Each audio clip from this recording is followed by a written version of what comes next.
Yang terhormat kepada dosen penilai dan guru penilai pada uji kinerja UKM BPG, mohon izin memperkenalkan diri. Nama saya Bambang Satria.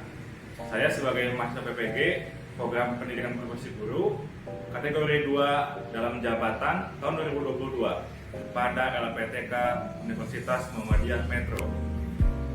Nomor PPG saya 20780035471. Pada kesempatan kali ini saya akan menampilkan video uji kinerja dengan mata pelajaran sejarah Indonesia pada kelas 11 dengan materi pokok mengenai dampak-dampak penjajahan bangsa Barat Indonesia. Sekolah di mana saya mengajar yaitu SMA Negeri 1 Aceh, Kabupaten Bandung, Provinsi Jawa Barat. Sekian, terima kasih. Assalamualaikum warahmatullahi wabarakatuh.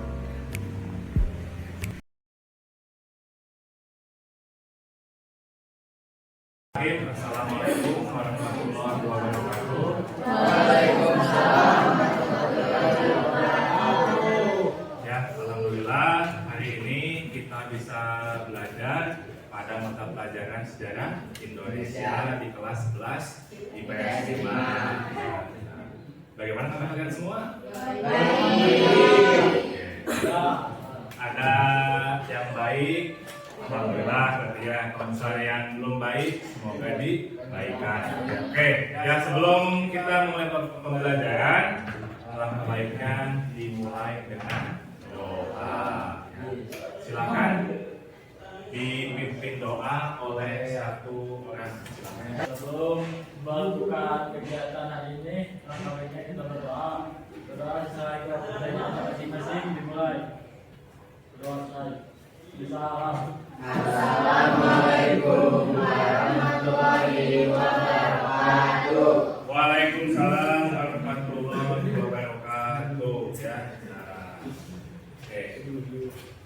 Bapak cek dulu kehadiran kalian ya. Nah, sekarang Aditya Putra Nugraha. Oke, hadir. Andi Vanessa Audia. Anissa Resiana. Aziz Abdul Hakim. Dina Nabila Beliana. Hadir. Palmi Abdul Razak. Ini ada beberapa aturan yang bisa diterapkan di kelas ya hari ini ya. Dan pasti coba semuanya bisa membaca aturan di depan ya. Semua anggota kelas harus saling menghargai sama lainnya ya. Nah, jadi harus respect dengan sesama temannya, begitu pun dengan guru ya. Lalu yang kedua, tidak ribut dan tidak membuat gaduh ya. Tolong dijaga kondusivitas kelasnya karena kita sudah bukan lagi anak kecil. Oke. Jika ingin menjawab, berkomentar ataupun memberi tanggapan, silakan acungkan tangannya ya. Tidak menyerang secara keseluruhan ya. Kuning. Lalu kalau isu saudara juga akan bergantian ya kayak gitu. Lalu jagalah baik materi yang bakal kita bahas hari ini ya. Judulnya dampak penjajahan bangsa Eropa di Indonesia ya. Dampak penjajahan Indonesia. Kemudian, nah, silakan ini ada pertanyaan pertama dari Bapak. Ada yang mau mencoba? Menurutmu adakah kaitan dampak penjajahan bangsa Barat atau Eropa di Indonesia dengan kehidupan masa kini? Adakah kaitannya? Bangunan. Dari bangunan, apa lagi? Kedua dari Bahasa, terus dari sosial. Tadi Mas Sabila mau mencoba? Oke, silakan Mas Sabila. Mungkin apa sih pribadi? Ada yang nikah sama yang bangsa Barat, makanya ada yang apa?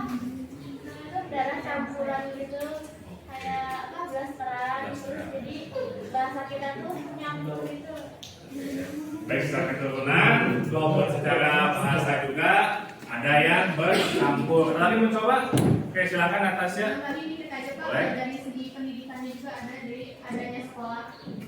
Adanya sekolah di Indonesia itu gara-gara bangsa barat. Pengetahuan ya. Jadi ini kalian diharapkan bisa menyeleksi dampak politik, sosial, budaya, ekonomi dan pendidikan pada masa penjajahan bangsa Eropa di Indonesia. Dari satu kelompok nanti dituangkan dalam APD. Yang kedua, ya kalian akan menghubungkan dampak penjajahan tadi ya, namun dikaitkan dengan tempat tinggal kalian sekitar ya. Nah, juga yang masa kini yang dilakukan secara berkelompok. Lalu untuk yang dimensi keterampilan ya, kemampuan untuk keterampilannya, nah, membuat dokumentasi hasil kunjungan ke tempat bersejarah di wilayah yang kalian ya gitu. Lalu yang keempat, kalian akan menyajikan hasil tadi di depan teman-teman sekelasnya ya. Itu gambaran secara umumnya. Misalnya manfaat atau ya kenapa sih ini begitu untuk dibahas? Karena kita bisa tahu gitu, dulu Belanda menjajah Indonesia kayak gimana, terus pendirian rakyat Indonesia bagaimana, bisa memerdekakan negara ini. Jadi kita sebagai bangsa Indonesia harus tahu gitu gimana sejarahnya, apa sih proses penjajahan Belanda ke Indonesia. Oke, ya. Terima kasih jawaban Pak sejarah di Indonesia yang merupakan akibat dampak penjajahan akibat bangsa Eropa itu. Ada? Ya, oke. Apa aja misalnya? Kereta api. Jalan Raya Sumedang. Jalan Raya Sumedang itu nanti masuknya ke Jalan Raya Pos ya, atau di Rute Poswe nanti dari penghubung dari Anjar sampai ke mana? Bukan. Ya. Nah, itu SMPK-nya bisa masuk nanti, dan itu sepanjang jalan SMPK itu kan memang sepanjang kolonial ya. Nah itu juga bisa nanti masuk ke peninggalan dari penjajahan bangsa Eropa, yaitu secara nasional ya. Nah, kalau kita berbicara lebih kecil lagi ruang lingkupnya di Kecamatan Rancaikek di mana sekolah ini berada. Oke, silakan Dina. Stasiun Rancaikek. Oke ya. Di daerah kita juga ya ada beberapa peninggalan sejarah, yaitu Stasiun Rancaikek ya, kemudian Gedung Reni maupun Gedung Radio Miro.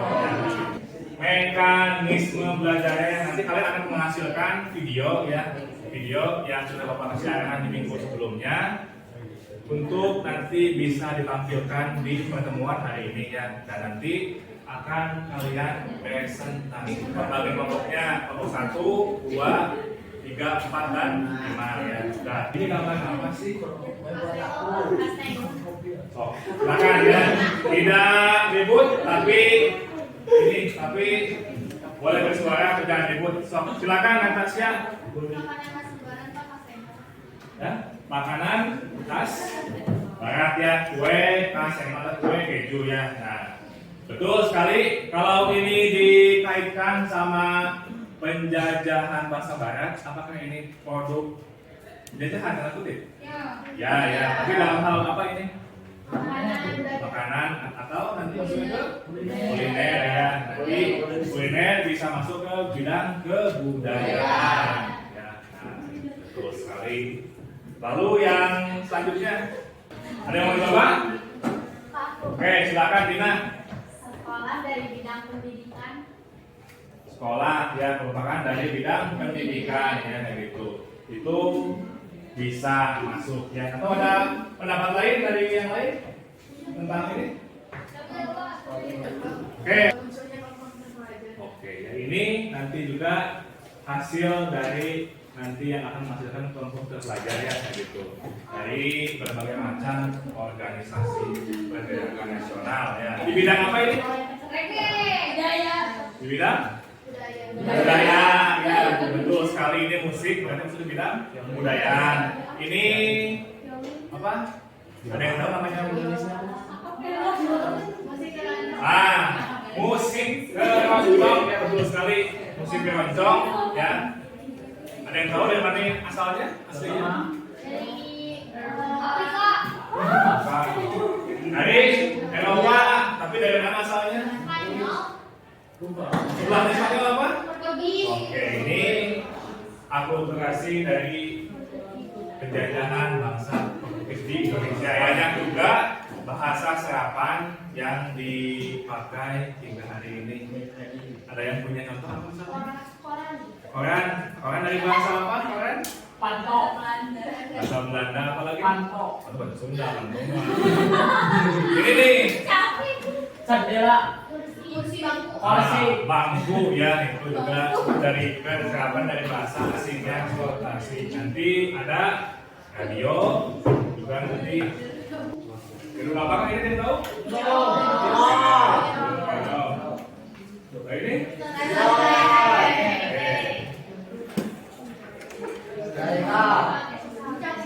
Salenta ya dulu. Nah, nanti ini yang bakal ditampilkan ya dari gedung seni ya. Silakan disimak LKPD-nya. Bapak akan bagikan kembali LKPD yang sebelumnya sudah kalian kerjakan ya.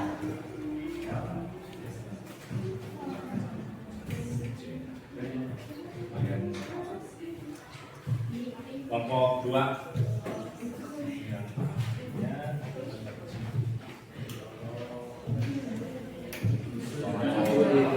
Tiga. Ya, tahap satunya aja. Tahap satunya aja. Kelompok 4 ya. Tahap satunya saja. Kelompok 5.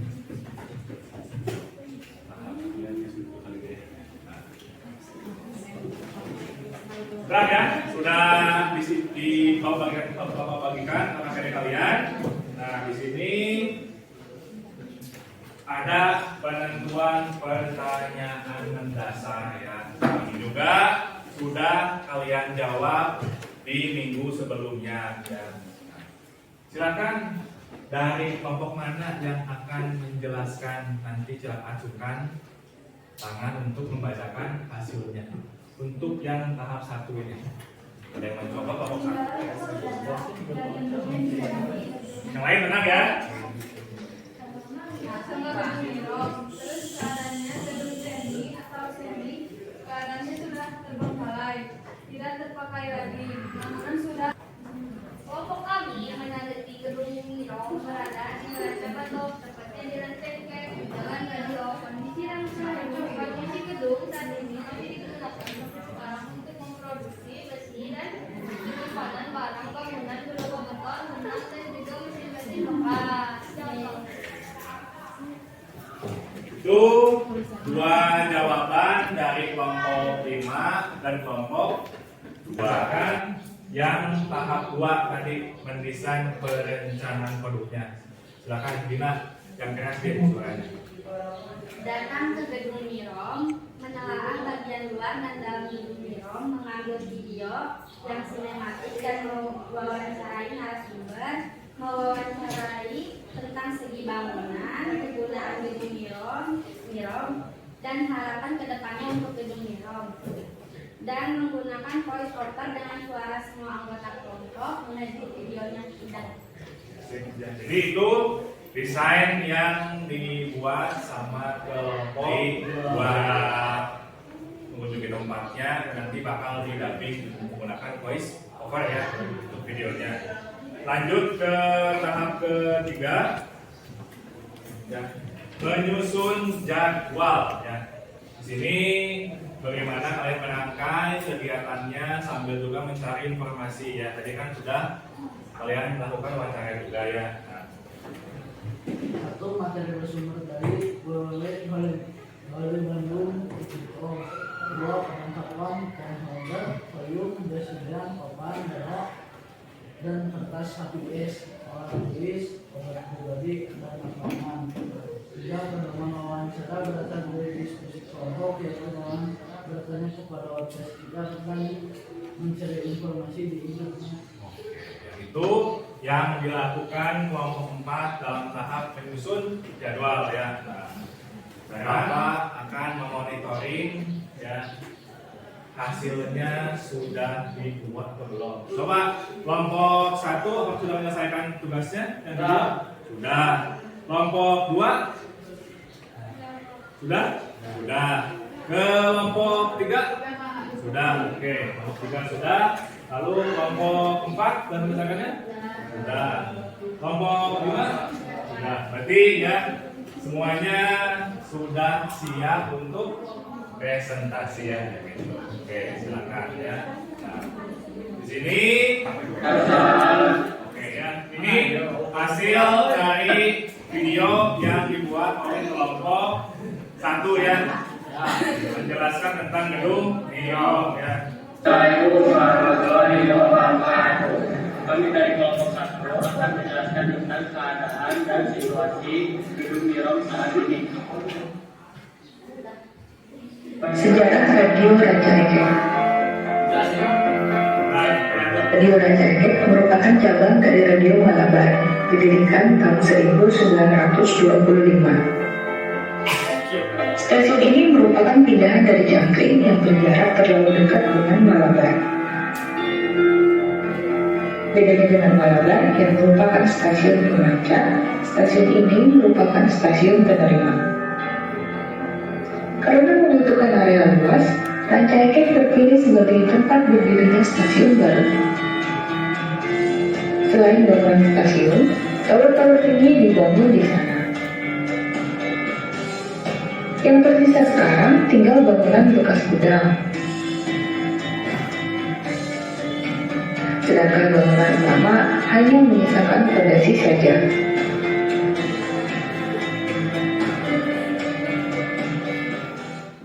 Oke, silakan beri penjelasan oleh perwakilan kelompok 1 yang dibawakan akan oleh Rafael ya. Silakan Rafael. Pertama kan kelompok kita Oke, pertama salam dulu. Oke. Assalamualaikum warahmatullahi wabarakatuh. Waalaikumsalam warahmatullahi wabarakatuh. Saya Rafael Azwan Hafala, perwakilan dari kelompok 1 akan menjelaskan situasi keadaan gedung Niro pada masa saat ini. Pertama-tama keadaan gedung Niro sudah terbengkalai, cuma dipakai untuk kegiatan barang-barang besi seperti tekstil ataupun yang lainnya, karena sudah tidak layak untuk dijadikan lagi sebagai gedung Niro karena perubahan zaman juga. Kita tidak perlu lagi menggunakan radio, cukup pakai internet atau HP atau yang lainnya. Jadi gedung Niro itu sudah gak berfungsi gitu ya. Jadi ketimbang dihancurkan atau mending dialih gunakan sebagai tempat para pekerja. Selanjutnya situasi gedung Niro sudah tidak terurus meskipun banyak warga yang melewat di situ, tapi diabaikan saja. Seperti yang di sini kan banyak rumput-rumput liar sama banyak karet-karet yang bekas yang disimpan. Oke, ya. Itu awal dari Rafael. Oke. Nah, Saat ini gedung bersejarah tersebut milik Raja Telkom Indonesia dan dulunya juga sempat menjadi stasiun penerima dan pemancar di stasiun Radio Malabar. Sisi timur tinggi bekas Stadion Niro terlihat tak terawan, padahal pada masa lalu gedung ini merupakan stasiun penerima yang menghubungkan Bandung dan Belanda lewat Global Radio. itu penjelasan video yang dilakukan oleh apa tambahannya ya. Salah Oke. kepada seseorang narasumber yang berada di dekat gedung Niro. Jadi wawancara khusus kita ya. Kita itu juga pegang. Bagaimana responnya saat wawancara? Apakah terbuka atau bagaimana? Pertama sih sulit ya, soalnya saya ibunya teh nggak tahu gitu keadaan gedung Mirom teh kayak gimana. Cuma karena kita karena kita melakukan pemaksaan kepada si ibunya, barulah si ibunya mau ngomong gitu, mau menjelaskan sesuatu sedikit lah tentang keadaan gedung Mirom. Ya, jadi itu dinamika saat kelompok Rafael dan kawan-kawan mengambil videonya ya. Nah, gitu. Nah ini bahwa mendapatkan informasi itu tidaklah mudah ya. Jadi tidak semua informasi itu tersedia di dunia maya, bukannya bahkan harus sampai mendatangi ke tempat yang aslinya ya kayak gitu. Silakan ya. Bapak rasa cukup sekian, silakan ditutup oleh Rafael. Sekian dari penjelasan perwakilan dari saya. Mohon maaf kesalahan. Wassalamualaikum warahmatullahi wabarakatuh. Waalaikumsalam warahmatullahi wabarakatuh. Bagus ya itu. Tadi penjelasan dari kelompok. Perkenalkan, nama saya Divanisa. Perkenalkan, nama saya Natasha Nayogina Salsabila. Perkenalkan, nama saya Dina Najwa Deliana. Perkenalkan, nama saya Mesali Sawati. Perkenalkan, nama saya Vika Aulia. Yuk disimak video dari kita.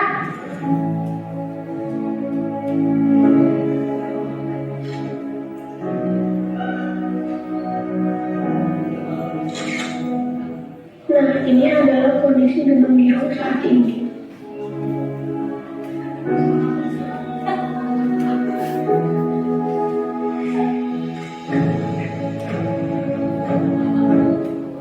Nah, di Kecamatan Rancaikek ada yang namanya Jalan Radio. Tepatnya di Jalan Raya Rancaikek Rajalaya, Kampung Raja Batok, Desa Rancawetan, Kecamatan Rancaikek, Kabupaten Bandung.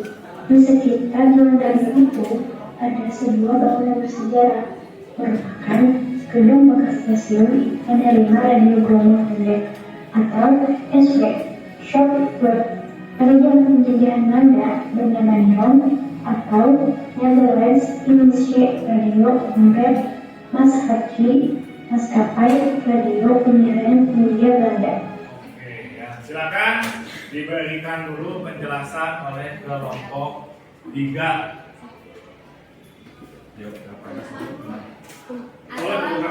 Assalamualaikum warahmatullahi wabarakatuh. Waalaikumsalam warahmatullahi wabarakatuh. Di sini kita berdua akan menjelaskan gedung Mirom. Di gedung Mirom di sini ada sistemnya. Sistemnya tuh udah dilihat kayak udah dipakai lagi, itu sudah terbang yang juga. Terus banyak juga pekerja yang udah panjang sih, karena kan udah gak dipakai. Silakan.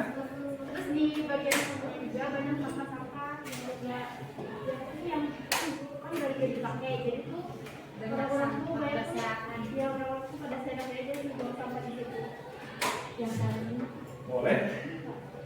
Stasiun radio penerima di Rancaikek ditujukan untuk menerima siaran dari stasiun Pemancar di Dayakolot dan stasiun Maraban.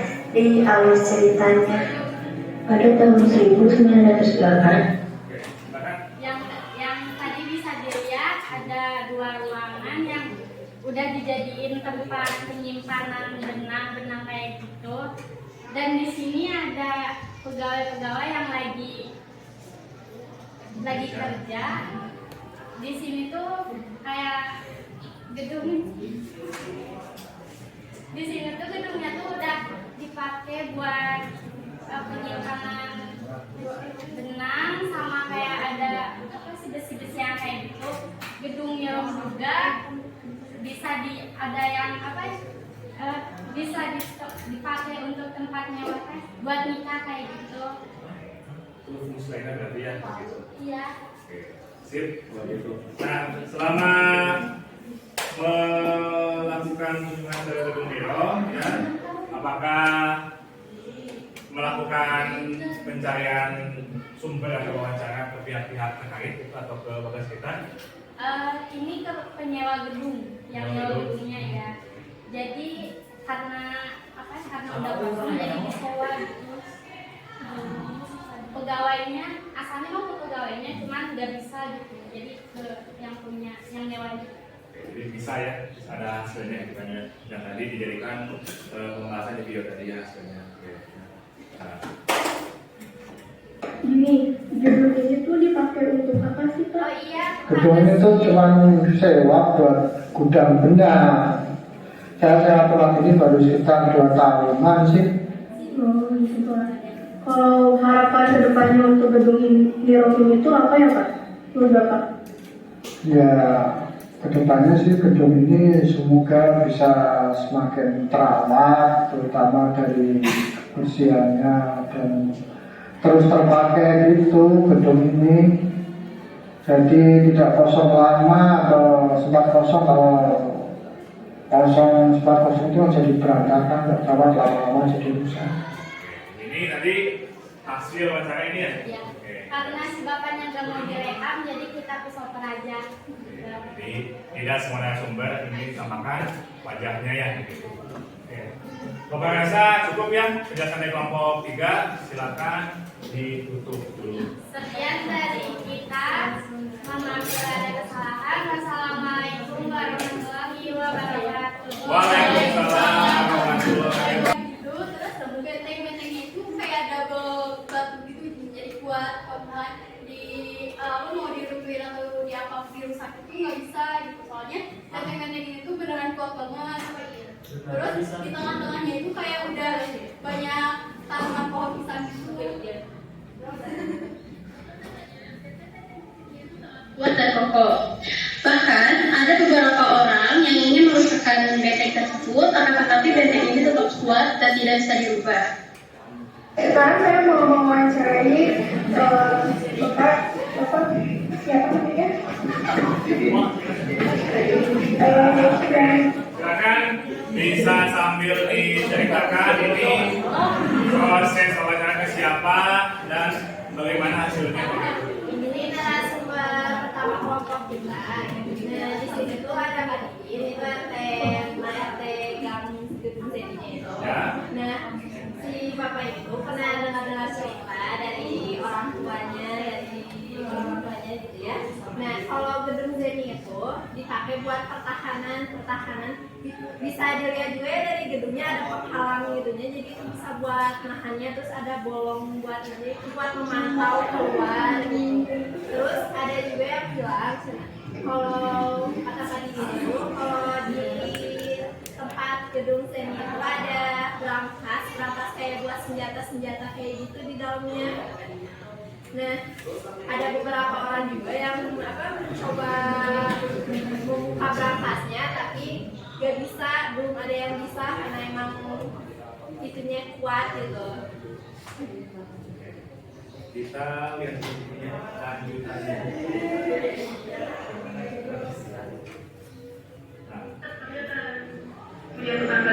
Berarti ini ya, ini posisinya bareng sama Mama tadi ya? Oke. Bisa sedikit dijelaskan ini wawancara tentang apa dan bagaimana? Nah, kalau pagi kalian dari Guru FI, nah kalian ini kan kurang tahu dengan keberadaan Gedung Zeninya gitu.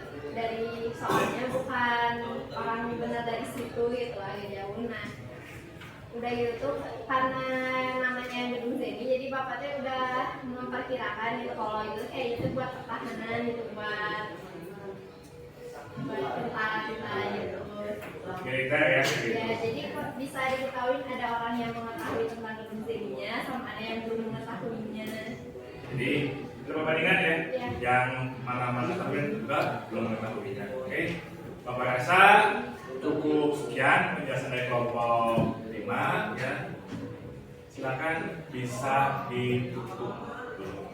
Sekian, mohon maaf apabila ada kesalahan dari kami. Wassalamualaikum warahmatullahi wabarakatuh. Waalaikumsalam warahmatullahi wabarakatuh.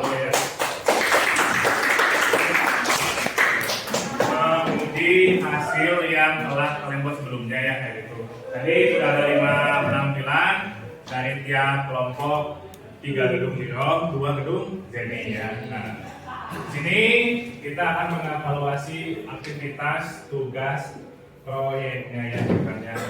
Nanti ini hasilnya bisa juga kita tuliskan di LKPD-nya ya. Nah, Bapak sedikit memberikan evaluasi ya. Nah, hasilnya Bapak rasa sudah bagus ya dari kelompok 1, 2, 3 sampai 4 dan 5 gitu kan ya. Namun di sini ada yang kurang gitu kan ya. Yang kurang itu mengenai apa?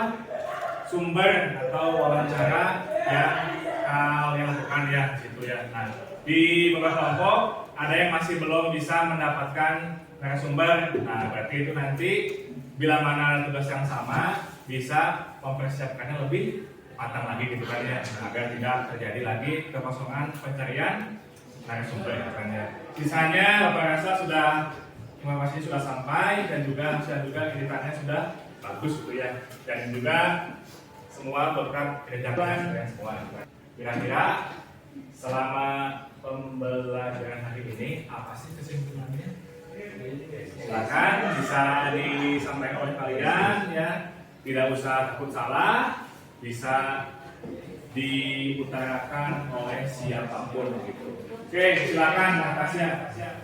Mungkin kalau dari segi bangunannya kan bisa dilihat gitu, kalau dari gedung Nirung kan masih kuat kokoh, jadi bangunan zaman dulu itu kayak pada kokoh banget gini si bangunannya. Kalau dari sini juga kan tadi temboknya juga sampai tebal banget kan, jadi mungkin dari bangunannya itu si tahanan gedungnya tuh kuat banget sih dibanding untuk yang Berarti Natasha menyimpulkannya di bidangnya ya, konstruksi bangunannya ya. Konstruksi bangunannya bila dibandingkan dengan masa ini itu banyak perbedaan. Di zaman dulu temboknya sampai 2 lapis gitu kan ya, untuk merawat si jadi bisa diakses melalui Google Form-nya. Nah, silakan. Nah, bisa kalian scan di depan menggunakan QR code atau memasukkan linknya secara manual ya. Oke, silakan dibuka handphonenya, di ketik alamatnya ataupun di scan barcode-nya ya. Oh, silakan. Karin, ayo Rin. Makanya habis. Barengan dulu sama ini ya, sama Abila. Di scan dulu aja ya ininya, si Bapak dimasukkan linknya, diketik manual di browser kalian gitu kan ya. Nah, silakan dikerjakan.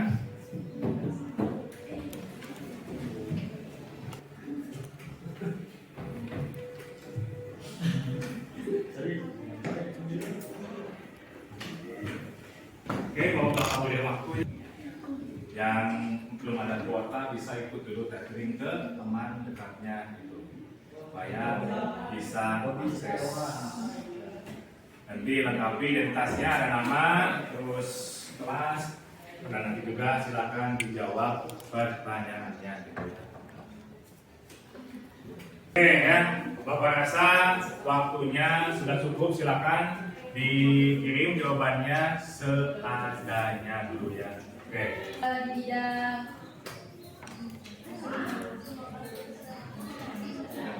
kayak budayanya, terus ada kayak akulturasi gitu di bagian kontennya, terus ada akulturasi seperti keroncong dan juga tarian barat. Oke, itu untuk yang jawab nomor 1 ya. Nah, yang kedua, sebelumnya Bapak ucapkan terima kasih kepada Anissa Desiana ya. Nah, yaitu refleksi ya. Nah, menurut kalian apa sih hambatan selama kalian belajar hari ini? Refleksinya? So, jangan ragu-ragu. Jangan ragu-ragu. Natasha, tadi udah.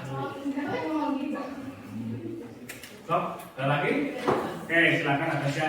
Ini sih Kak, banyak yang mau hadir, jadi kayak kurang semangat aja buat belajar.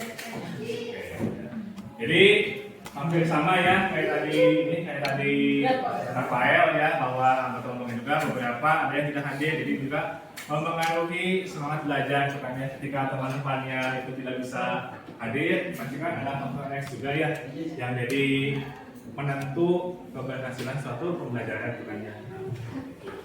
Video yang sudah kalian hasilkan itu nanti bisa diupload ya ke Google Drive ya. Kemudian ya hasil video yang tadi kalian sampaikan itu mudah-mudahan ya bisa ada manfaatnya minimal untuk diri kalian sendiri dan nanti masyarakat umumnya bahwa di sini itu loh ada peninggalan sejarah terutama dari masa kolonial.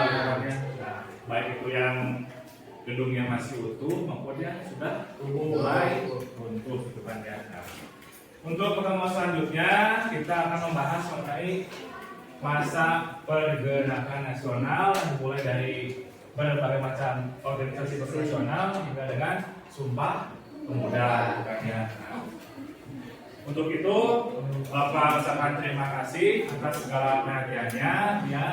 Mohon maaf bila ada yang kurang berkenan dalam pembelajaran hari ini. Semoga ada manfaatnya untuk kalian semua pelajar. Nah, sebelumnya LKPD-nya bisa dikumpulkan dulu Bapak. Kelompok 2.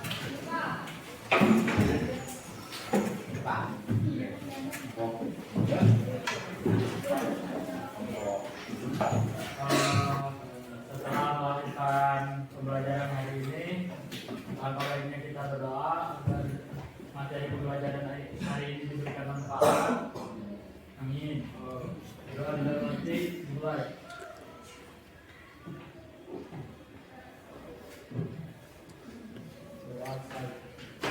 Assalamualaikum warahmatullahi wabarakatuh. Waalaikumsalam warahmatullahi wabarakatuh. Ya, sama-sama. Ya, kalau juga coba ucapkan terima kasih kembali ya atas segala perhatian kita sampai terima. Ya, sampai jumpa di minggu depan.